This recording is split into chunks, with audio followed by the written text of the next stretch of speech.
Hello, my friends. Welcome to me, your host, Christian Watson. So, my friends, one of the top trending topics on Google searches is the phrase "Stop Asian Hate." And just last night, the United States House of Representatives passed the Stop Asian Hate, the Anti-Asian Hate Crimes Bill, rather, from the Senate, which passed a resounding 94-1 in the Senate, with Josh Hawley being the one dissenting senator. And now it goes off to President Biden's desk. So, my friends, when we talk about hate crime, and talk about Stop Asian Hate and this kind of stuff, I think it's very important to define our terms. I have absolutely not a single issue condemning hatred on the basis of any arbitrary characteristic.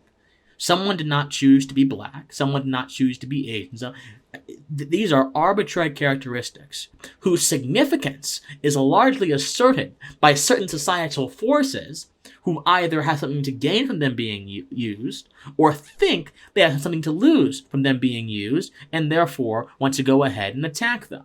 So, for example, a legitimate white supremacist or a black supremacist probably believe they have something to lose from the continued power of whiteness and white patriarchy or white power or whatever, whereas a white nationalist would believe they have something to lose from the continued progression of colored folks or whatever. So, you see that there are people who have stakes in the significance, in the meaning, the artificial significance in the meaning of race. And they keep it alive because it keeps their passions, keeps their fears, keeps their causes moving on along. So let's rephrase the conversation. My critique of Stop Asian Hate has nothing to do with Asian Americans and everything to do with how they are being treated by the intelligentsia and the media. That's the number one thing.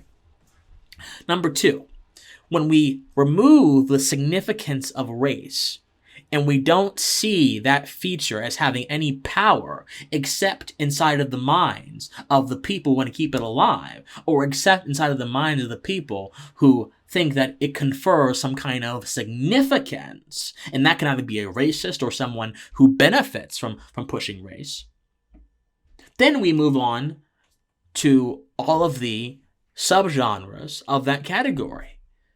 So the subgenre of Stop Asian Hate is hate crimes. Now, of course, the problem with the idea of hate crimes is that hate itself is a very nebulous and subjective thing. We do not understand the intentions in the heart of someone else unless they manifest them, and even then we don't understand. Emotions and intentions are spiritual. And the problem with hate crimes, or the idea of hate crimes, is that it presupposes that we can understand the totality of someone's actions or the totality of someone's motives simply because they show it or simply because they tell it. We can glean some kind of thing deductively from what we see, but ultimately, in the realm of emotion, is just so walled off from the rest of us that it is very difficult for us to actually deduce conclusions from that. What am I saying? I'm saying that instead of actually dealing with the very real relationship between emotion and action and understanding the complexity and the ambiguity of emotion in that context, instead of actually doing that very real hard ontologically philosophical, ontology being the nature of being, work, instead of doing that, the proponents of hate crimes, or the proponents of the idea of hate crimes, simply want to look at actions that are adjacent to a certain skin color, or look at actions that are adjacent to a certain ethnicity, and confer the label hate onto them if those actions are negative. Ibram X. Kendi does this in How to Be an Anti-Racist. He says that Reagan's welfare cuts were racist because black people were impacted. He didn't even understand or consider Reagan's intent. He didn't even understand. He simply said, black folks were harmed. This action was black adjacent. Therefore, it is anti-black. So, a lot of times, the Stop Asian Hate narrative is fueled by the various attacks that have happened, the anecdotal attacks that have happened against Asian Americans over the course of COVID-19. And because the attacks happen to Asian people, they must ultimately be a result of someone's hate for their Asianness or their Asian complexion, and not due to other issues. Mental illness cannot factor in. Anger issues cannot factor in. Personal grudges between the person as a person cannot factor in. Delinquency cannot factor in.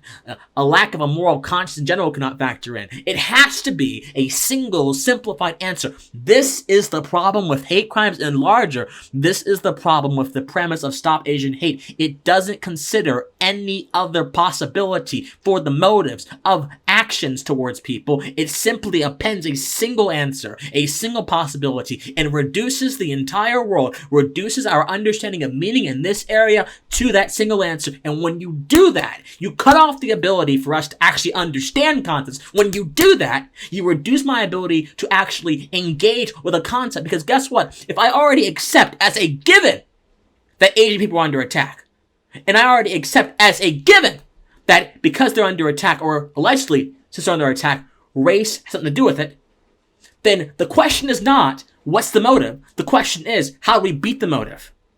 But what if the motive is something different from what we're ascribing it to? Once again, you cannot engage with spiritual concepts through carnal means.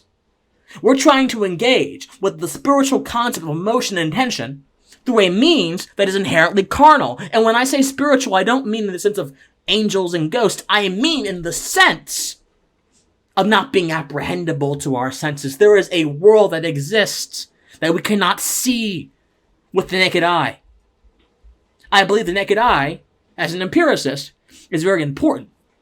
But I also understand that there are some things that empiricism alone cannot obtain. And yet, this is Stop Asian Hate is an absolute construction of the unlimited nature of observation. And then pairing that observation with our own ideologies.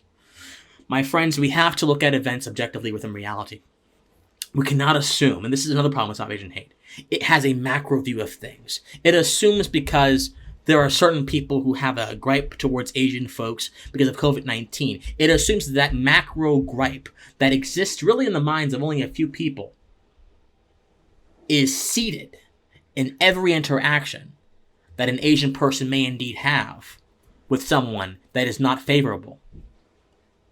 So it assumes that this broad perception, and again, we haven't even really quantified how many people have it, is ubiquitous and ever-present in every interaction an Asian person has. This term actually binds Asian people in America to a certain destiny. Just like the idea of reparations binds African Americans to a certain condition that is meant to be bad, that is meant to be lowly, so that reparations can allegedly help them. The problem with binding us to conditions without actually considering what my own condition is that conditions are not macro or general ideas. Conditions are individual states of being. And yet, we don't want to consider the individual states of being of most Asians in America. We want to look at a few incidences and extrapolate a tragedy, extrapolate a wave of hate that may or may not even exist, and apply that extrapolation, apply that idea to the intentions of every single aggressor. In what world is that a rational presupposition? It is not. All violence should be condemned. All racism should be condemned. But most importantly, all race profiteering, all collective understandings should be approached with skepticism, not with blind acceptance, because there is an emotional stake. These people who are pushing this, a lot of them simply are doing this out of emotion and not out of logic. Asian Americans deserve better than this. Black Americans deserve better than this. Any person who is a part of an alleged minority deserves better than the narrative that is being pushed through these certain ideas. Let's fight hatred. Let's fight racism. But let's do so without assuming that racism and hatred exist in every situation and when something bad happens. Because when we do that, we actually disable ourselves from being able to stop harmful actions and being able to thwart the bad. Think on it. As always, my friends, I love you. If you want to donate to me, patreon.com/officialcwatson or paypal.com, which is going to be officialcwatson@gmail.com. I love you, and please stay pensive.